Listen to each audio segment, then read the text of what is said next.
صباح النور, مساء الخير, depending where you are around the Mediterranean. Thank you for joining us today for this 15th session of the webinar series Targeted City Actions and Insider Look to the Action.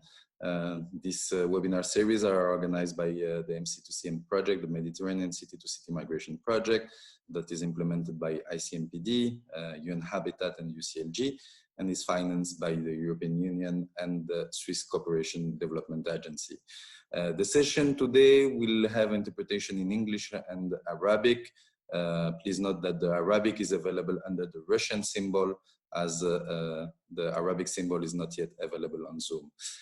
Today we will be presenting safe, inclusive and accessible public space for social cohesion in Al-Majd residential city in Zarqa, Jordan. The action is implemented by UN Habitat Office in Jordan, represented today by Tina Hakim, Junior Urban Planner. Hello Tina, thank you for joining us. The action is also implemented together with HUDC, the Housing and Urban Development Corporation, and we have also the chance to have with us its Director General, Engineer Jumana Al-Atiyat. Thank you for joining us, Engineer. So without further ado, I think I will give you the floor to introduce us and lead us toward this action. And maybe first of all, I would ask Engineer Jumana Al-Atiyat to explain us a bit more about HUDC in few words, and maybe to explain us what is the expertise of HUDC and the interest of your organization to contribute to this program.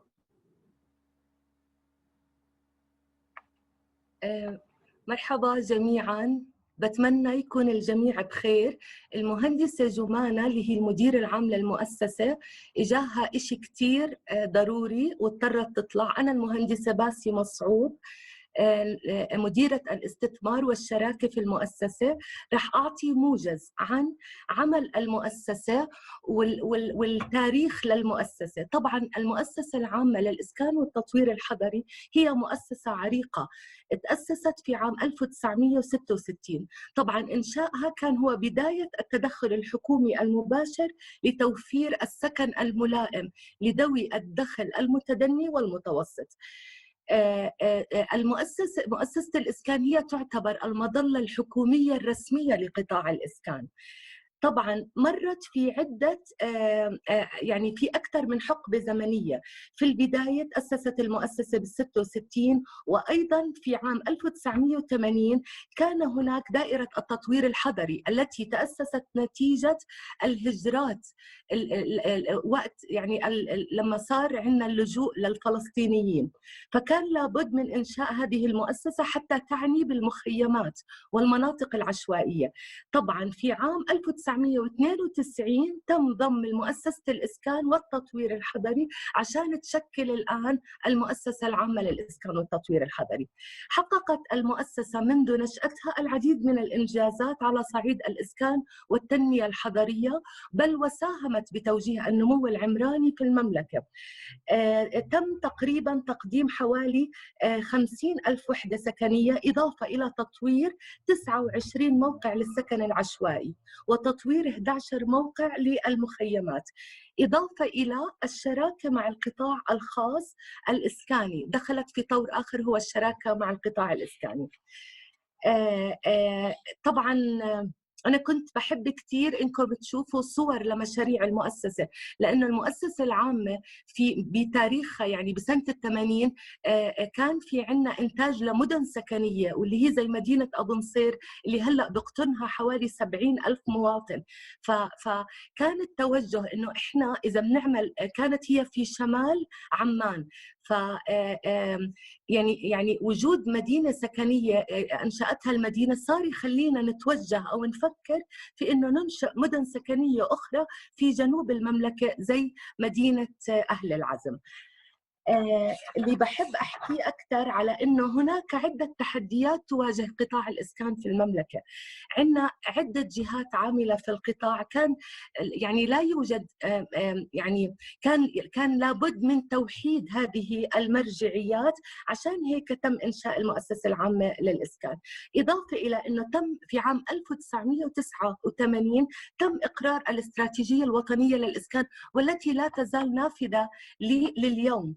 هاي الاستراتيجية الوطنية وحدت جميع الجهود الوطنية وعملت على تنظيم قطاع الإسكان. السياسات الإسكانية الحالية، أنا بحب أحكي عن هاي المرحلة، المؤسسة إيش الدور اللي عم بتقوم فيه. عمالنا في تم إطلاق بشهر 9 عام ب 2019 تم إطلاق البرنامج الوطني للإسكان. هو يوجد في أغلب محافظات المملكة، وكان موجود أيضا في الزرقاء اللي هو بمدينة المجد، اللي إن شاء الله التعاون رح يكون مع ال MC2CM بهذا الخصوص، إنه رح ننشأ حديقة في مدينة المجد السكنية. طبعا البرنامج الوطني للإسكان كان يعني تم إطلاقه حتى نوفر سكن ملائم لذوي الدخل المتدني. بالمقابل تم إعطاء العديد من الحوافز وإيجاد نوافذ تمويلية لنمكن المواطنين من تمكن السكن الملائم. مدينة المجد السكنية المساحة الإجمالية هي 2000 دنم. يوجد مباني قائمة بهاي الفترة على حوالي تقريبا خلينا نحكي 40 دنم. هلأ البرنامج الوطني للإسكان هو مجاور للحديقة السكنية، يعني سوف يتم إنشاء إن شاء الله بالمرحلة المقبلة. طبعا وجود حديقة مع هذا التجمع السكني ونخلي الناس يحسوا بالأمان، لأنه ما حد بيقدر ينكر أهمية وجود الفراغات والمناطق الخضراء في التجمعات السكنية، وهي بتخلي العلاقة بين الإنسان والبيئة بتعطي أحلى صورة أو أفضل صورة لهذه العلاقة.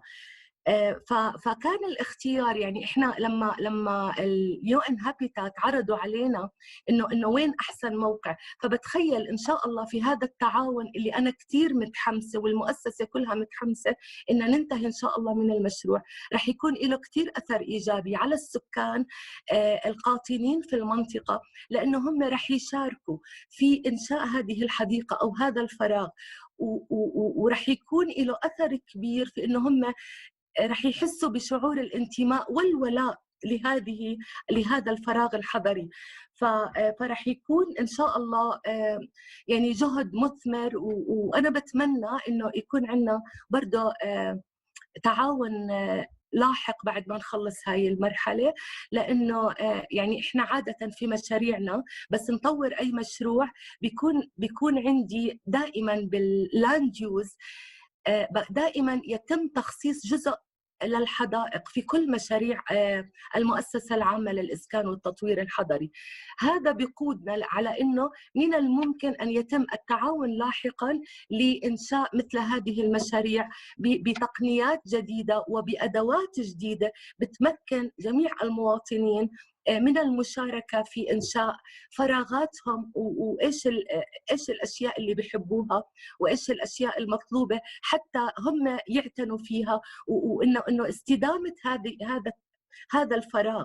لأنه أنا ممكن أعمل حديقة، ولكن أنا ممكن بعد سنة سنتين أروح أشوفها يمكن ترجع كلها، يعني ممكن إنه يصير عليها كتير دمار. لكن لما بيشاركوا السكان رح يكون الولاء والانتماء أكبر لهذه المنطقة الخضراء. وإذا بتحبوا أي استفسار عن المشروع عن المشروعنا بمدينة المجد، سواء التجمع السكني أو التجمع القائم حالياً، لأنه يوجد عدد كبير من السوريين بالمنطقة بنفس هذه المنطقة، فوجود هذه الحديقة برضه رح يكون أمل لأخواننا السوريين اللي هم مهجرين من بلادهم. فإحنا هيك بنقدر نعمل دور إنساني، وكمان منوفر لهم الراحة والأمان اللي هي حلم لكل إنسان إنه ياخذ سكن وياخذ فراغ حر. لأنه إحنا شفنا بالكورونا قديش كان دور التخطيط الحضري وإنشاء هذه الفراغات مهم جدا في في انهم يتحملوا هاي الازمه او كيف يمر عليهم الحجر. لما انحجرنا في الاردن تقريبا شهر ونص، كان وجود اي فراغ حتى لو ترس صغير كان يعطي امل لاي مواطن اردني.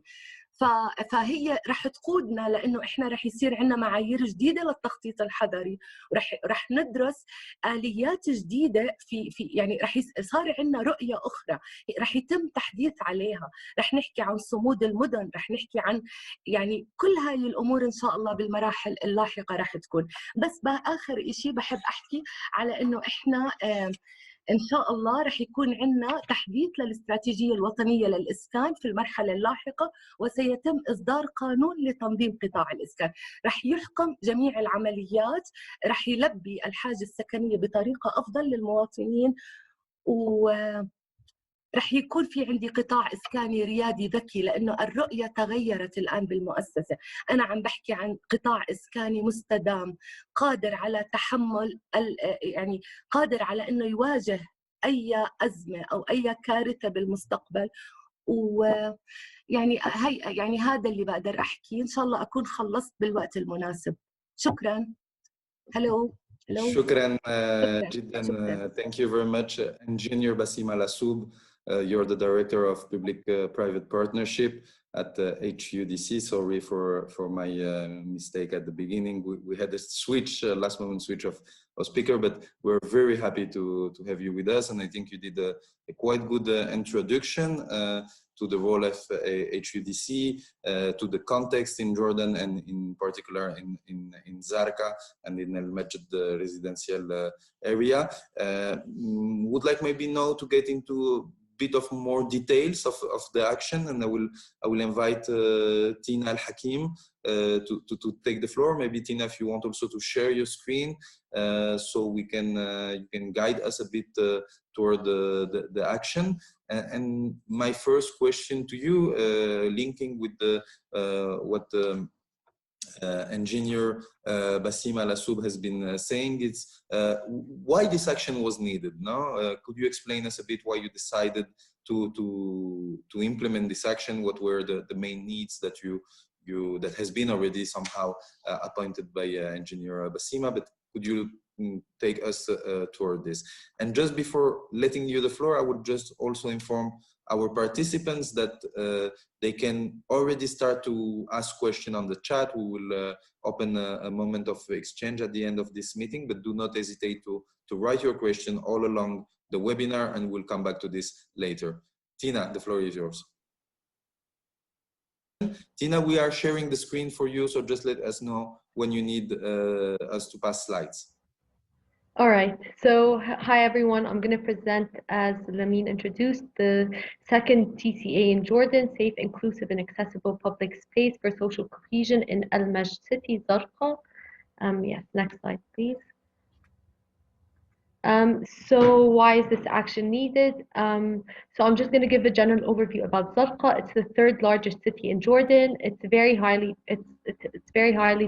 densely populated with over 1.5 million residents. It's home to the second largest Syrian refugee camp, Al Azraq camp, and around 14.6% of registered refugees in Jordan have sought refuge in urban areas of Zarqa, so outside of refugee camps. Most of these refugees live in poor areas with deteriorated access to quality basic services or any livelihood opportunities. So many social tensions arise, and this influx have also caused some, increase in rent and so on. So there's this social tension between the local community and refugees. And there's another re-emphasized need for public spaces, especially after the months of mandatory lockdown in Jordan due to the COVID-19 situation. It's both for the mental and physical well-being of both vulnerable Jordanians and Syrian refugees. Next slide, please. So why is this action needed? Al Majd Residential City, as my colleague Engineer Basima has mentioned, is an affordable housing development in Zarqa. It borders the site from the southeast, and it's occupied mostly by Syrian refugees. Residents have spoken out about the lack of access to basic services, one of which is public space, which is what we're focusing on. The public space will also serve residents of HEDC's proposed national housing initiative of 240 apartment units for low and middle income families, which will be located 100 meters from the site. Next slide, please. So the starting point of our project is mainly focuses on 2 of the 4 areas identified within the Jordan Response Plan, which is a plan that we developed as a response to the Syrian crisis. The 2 main areas identified are to enhance municipal service delivery as well as mainstream social cohesion and civic engagement.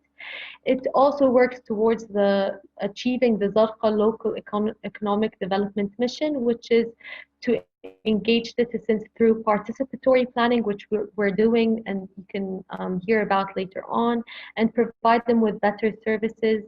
So next slide, please. Moreover, it also builds on the efforts that UN Habitat is doing in building a better future for the city of Zarqa. We've already, in partnership with the Zarqa municipality, developed a public space in one of the most deprived areas, Al Khuwairiyya neighborhood in Zarqa. Next slide, please. So some of the identified challenges and needs include the lack of accessible and safe public space in Zarqa. In general, in Jordan, there's a lack of public spaces, lack of access to public and safe spaces in Jordan. And especially in Zarqa, where residents only enjoy a ½ meter squared of green area per inhabitant, where when the WHO standard sets that at a minimum of 9 meters square. We obviously also see a lot of social tension take place in public spaces in Jordan, and one of the most visible is the harassment of women, whether it be verbal or physical. There's also these presentation of Tina, but Tina seems to have connection issues. So if you can follow in the meanwhile. تينا كانت محضرة عرض كتير رائع لكل الكونسبت للمشروع. أنا كنت بحب كتير هي اللي تقدم عرضها لأنه للأمان يعني اليو إن هابيتات اشتغلوا بطريقة كتير حرفية وكانوا عندهم اتصال بالسكان، حطوا الأسباب الموجبة لإقامة مثل هذا الفراغ. إحنا سبق وحكينا عندنا سوريين قاطنين في المنطقة نفسها موجودين، عندي برنامج وطني مجاور للحديقة، فإحنا عم نحكي عن تجمع سكني رح يكون رح يخلي في اتصال بين السكان، رح نعمل على دمج المواطنين في المنطقة، رح نعمل على المساواة بيناتهم في إن إحنا ننفذ لهم مثل هذا الفراغ الحضري المستدام. المفروض إنه الممرات الآمنة لهذه الحديقة هي جزء لا يتجزأ من استدامة أي تجمع حضري. فالمفروض إنه تينا كانت محضرة بالضبط كل هاي الكونسبت وكانت حتعرض لكم إياها بطريقة حرفية. بس إني أنا اللي بقدر أحكي بهاي المرحلة إقامة هذا الفراغ جدا مهم في هذا التجمع، خاصة إن الزرقاء هي ثالث أكبر مدينة في الأردن، يقطنها ذوي الدخل المتدني، يعني شرائح الدخل المتدنية. فكان من يعني كتير كان خيار جيد إن نقيم هذا الفراغ في هاي المنطقة. جدا بتحتاج، لا يوجد أي فراغ في المنطقة، لا يوجد مناطق خضراء، ما في ملاعب للأطفال. فأنا يعني فكان يعني بعد ما درسنا كل مشاريعنا حسينا إنه أكثر مكان ملائم وجودها في منطقة الزرقاء. So I can just go on from here. So why is this action needed? The project works on fostering social cohesion between the refugees in Al-Majd residential city as well as the Jordanians who live there. The public space will be designed in a participatory manner which will reflect the needs of both the locals and the refugee community, as they will be engaged in several activities. The public space will create a long-lasting impact in the community by empowering them and providing them with a space where we can host social and economic activities. And eventually, this project will act as a catalyst that enhances the role of the community in building public spaces and enhance the sense of belonging and social cohesion in different cities in Jordan. Next slide, please. So the general objective of this project is to improve the access and inclusive access, the safe and inclusive access to public space in Zarqa, pave the way for cultural exchange and tolerance and willingness to sustain dialogue and help reduce social tension between Syrian refugees and the local community. In specific, we're looking to reflect the needs and priorities of different community groups in the design of the public space, create a safe and accessible, inclusive public space that improves the attractiveness of the area, as well as empowering the local community and improve the social cohesion in the area, encourage cultural exchange, and foster a sense of belonging, build the capacity of HUDC and our key stakeholders in how to design public space, and so they can replicate this process not only in Zarqa, especially with HUDC, because they work across the kingdom as a whole. So hopefully we can replicate this in different cities across Jordan. So our target groups include the HUDC as well as other governmental counterparts, refugees, especially the residents of Al-Majd city, women in particular, youth. We have a very youthful population in Jordan. Youth amount up to 32% of the country's population, and people with disability. We have noticed that this segment of the population is especially overlooked in regards to accessible public space. And it was obvious with our block by block workshop in our other TCA in Marca. Next slide, please. So we have many planned activities of which we couldn't implement many because of the COVID situation in Jordan and especially in Zarqa. Zarqa has a really intense COVID situation, and therefore there's a lockdown and we haven't been able to reach Zarqa much. So we're still waiting on the lockdown to ease up so we can start implementing some activities, but we have implemented our capacity building workshop for localizing a public space toolkit. We also have a block by block workshop we're meant to implement very soon. We're going to conduct painting activities with the local community as we build the space, engage youth and women in the construction process. We're going to deliver an advocacy campaign on the opening day of the garden and produce an awareness raising video for the whole experience, as well as develop operation and maintenance plans with HUTC and Al-Majd community so we can establish a local community to guarantee the maintenance of the public space and establish community ownership, because it's known that with ownership comes more, care and maintenance for the space. So our main outputs are to strengthen the capacity of HUDC and key stakeholders, enhance the local community's civic participation and awareness of their rights, identify and reflect community needs in the design of public space through the participatory approach we're taking, develop a safe and accessible public space for women in Al-Majd, and enhance social interaction in general between the local community and Syrian refugees. Next slide, please. Our governmental counterpart first and foremost is the HUDC, but we're also going to be working with the Zarqa municipality. Our potential partners include St. Joe, a telecommunication company who may provide Wi-Fi throughout the space, and Zaha Cultural Center, who operate 22 very successful public spaces across the kingdom. Next slide, please. So the workshop I talked about earlier, the regional workshop for localizing the public space toolkit, was conducted over 2 days in July of this year. We had 80 participants both online and in person due to the COVID situation. So the objectives were to understand the current situation and identify the challenges from a regional and local perspective for the quality of public spaces in the Arab context, localize the global public space toolkit to the Arab state context, and link public space cases in the Arab region to achieving both the Agenda 3030 and New Urban Agenda, provide practical tools and good practices to regional practitioners and government officials, identify the specific challenges faced with public spaces in Jordan, especially with GAM and HUDC, our governmental counterparts, build the capacity of MC2CM partners, which are GAM and HUDC first and foremost. So next slide, please. These are our 80 participants, most were female. Next slide, please.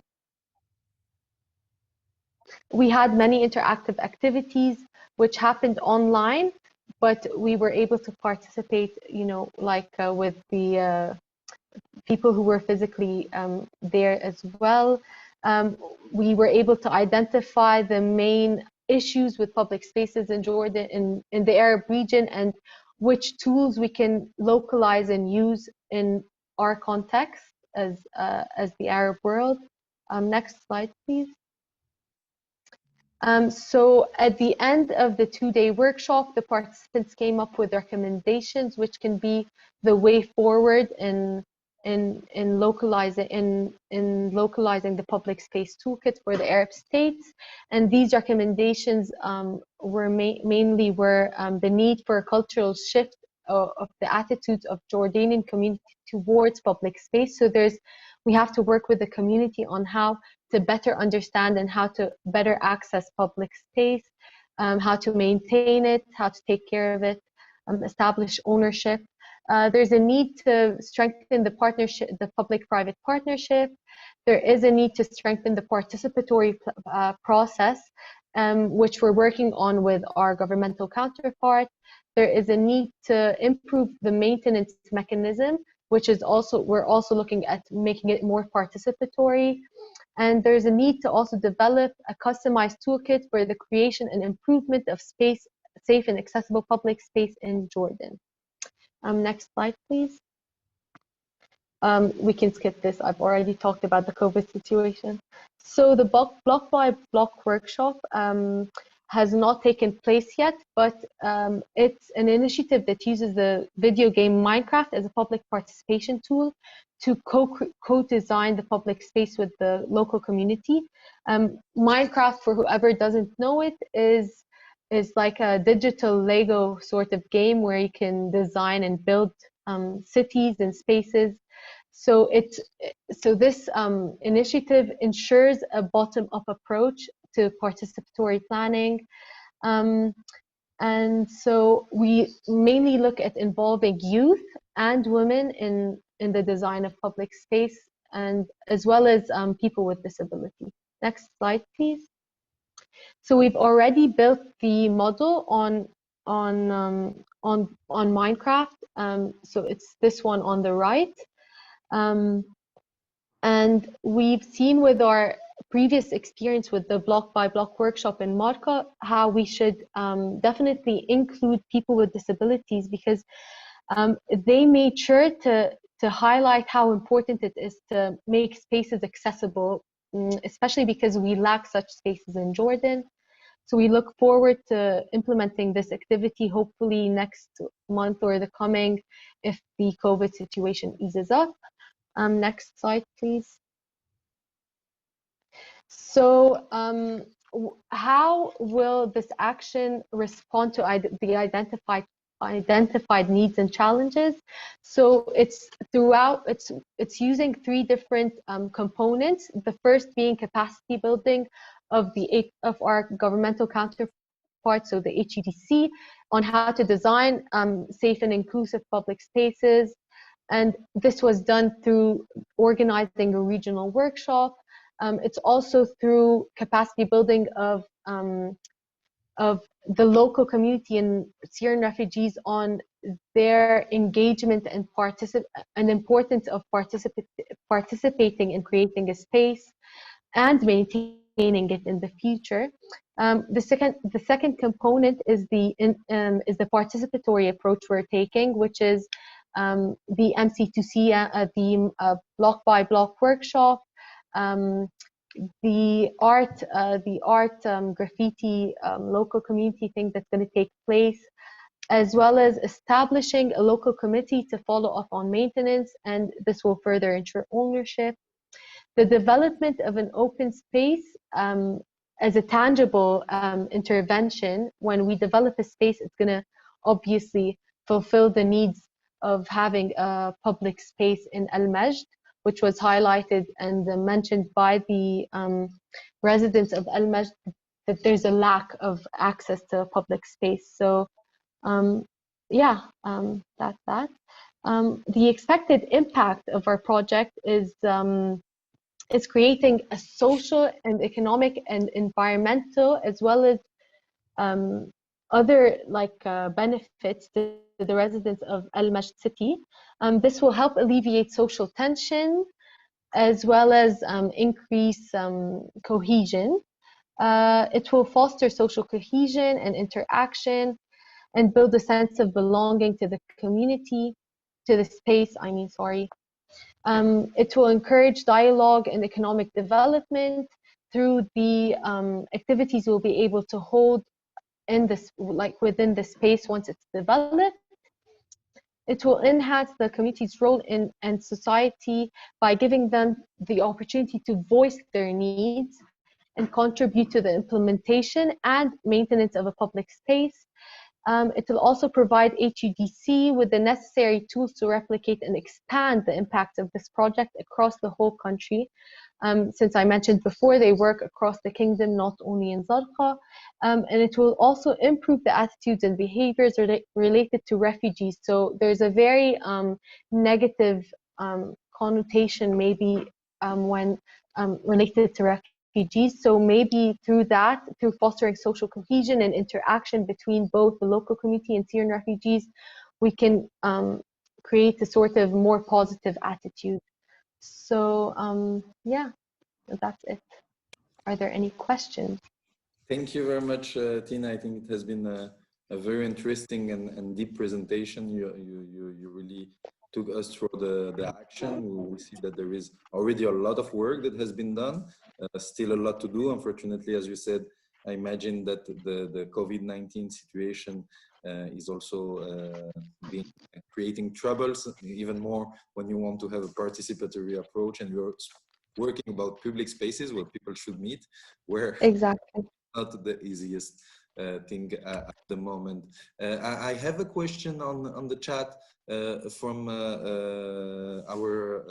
one of our participating cities, the Deputy Mayor of Sfax, that is asking concretely how the coordination is happening to involve the citizens, to involve the Syrian community, how this interlocution is happening. I think you mentioned already some elements.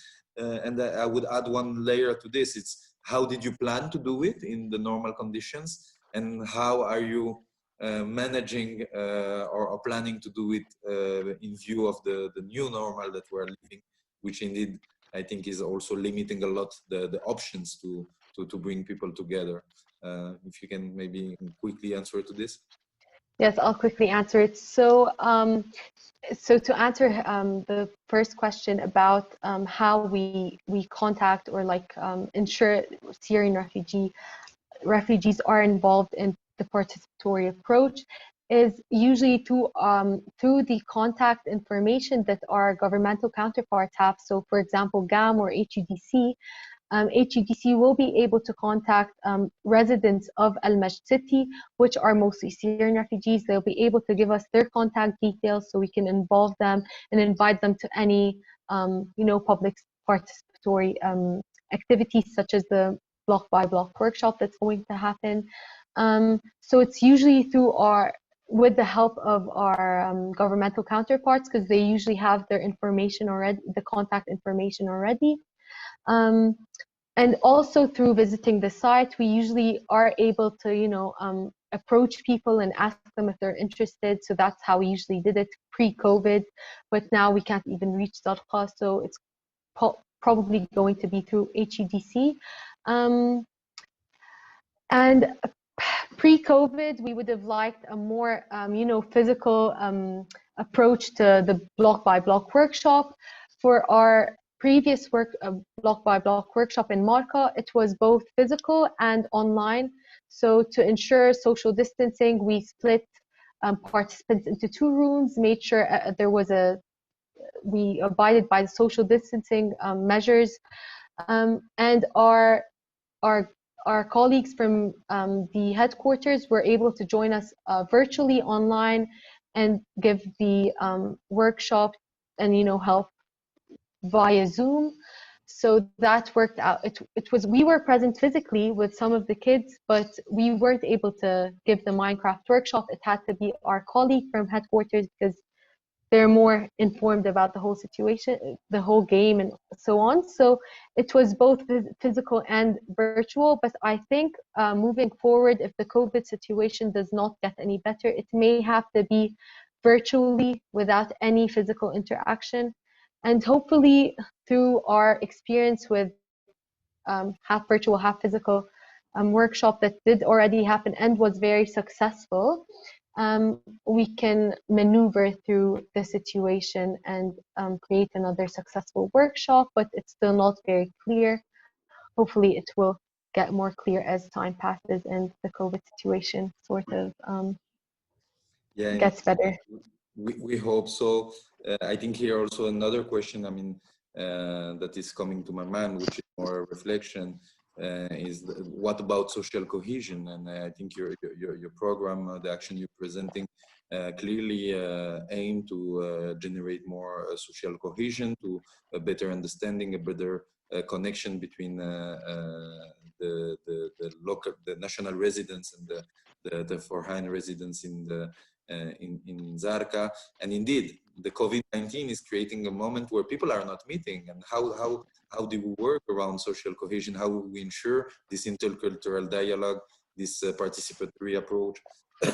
And I think it's something we should all, the actors that are working around these topics, start to think more about this.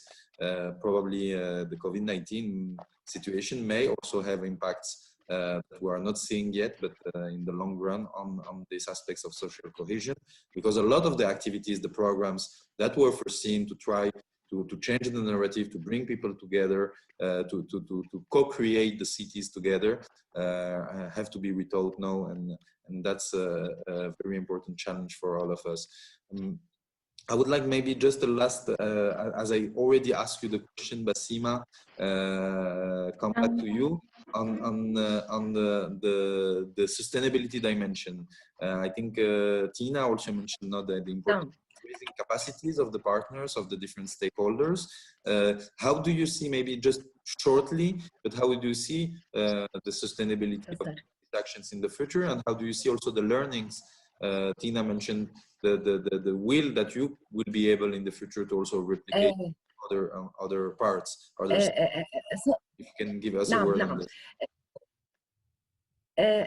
كان يوجد لدى المؤسسة تجربة سابقة في إقامة مدينة سكنية اللي هي أبو نصير، حققت جميع مبادئ الاستدامة أو تقريبا معظمها، مثل التنوع في النماذج السكنية عشان جميع فئات الدخل تحصل على هذا السكن، إضافة لأنه كان في عندي شبكة الطرق والممرات كانت 42% من استعمالات الأراضي، فوجود مثل هذه الفراغات سابقا في مشاريع المؤسسة نحن لدينا تجربة سابقة في تحقيق الاستدامة في هذه الفراغات، إضافة إلى شبكة الممرات والأدراج التي كانت تؤدي وتوصل الطلاب إلى مدارسهم ضمن ممرات آمنة وأدراج، يعني كانوا يوصلوا للمركز بطريقة آمنة.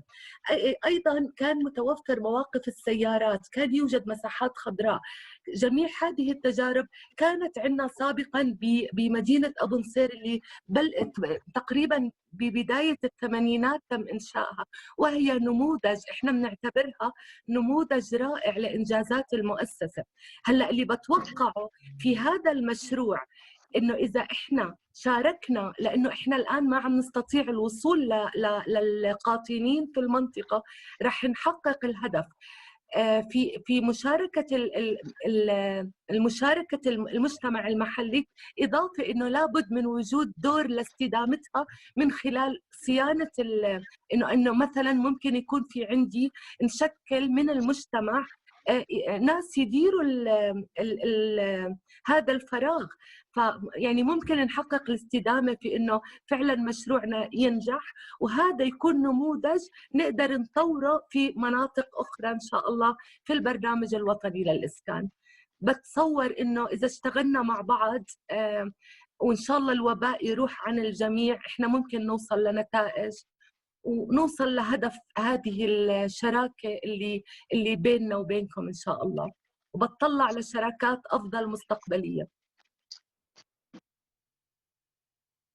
إن شاء الله أكون جاوبت مستر.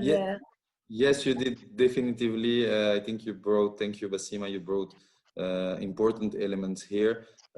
The importance of ownership, I think that's something that also has been mentioned all along the presentation of Tina, to bring the communities, to make them feel that these spaces are their spaces, so to bring them into the creation, the implementation, but also into the maintenance. Could be a very an important aspect. You mentioned the question of safety. So I think here you already brought many elements that are important. Again, to me, it raises, and I don't want to be pessimistic, but more in a way that we need to think about this, and I think it's worldwide now, how to face the current situation, to actually create these ownerships, to create these spaces of common creation, these moments of meeting between different communities. And I think that local authorities, NGOs, national governments, international organizations, probably in the next months needs also to start to reflect to this to these aspects, to this new normal, because we probably need to shift a bit some of the practices that were excellent practices. And again, I think that what Tina has been presenting, it shows an excellent project action that was very well taught, and unfortunately needs to be readapted now to a new normal. And we see that this is challenging, of course, because our minds need probably to take a bit of time to see what is the best way now to adapt this. But indeed, I would like to thank you again for this for your interventions today. To thank our colleagues from UN Habitat Jordan office, to thank the colleagues from HUDC. Thank you, Tina. Thank you, Basima. Thank you. We have a last question on the chat, but I would propose, because we are really out of time, to maybe take this. Let me see if we can maybe quickly answer to this. So it's all again Mr. Weshdi that is coming back to us, and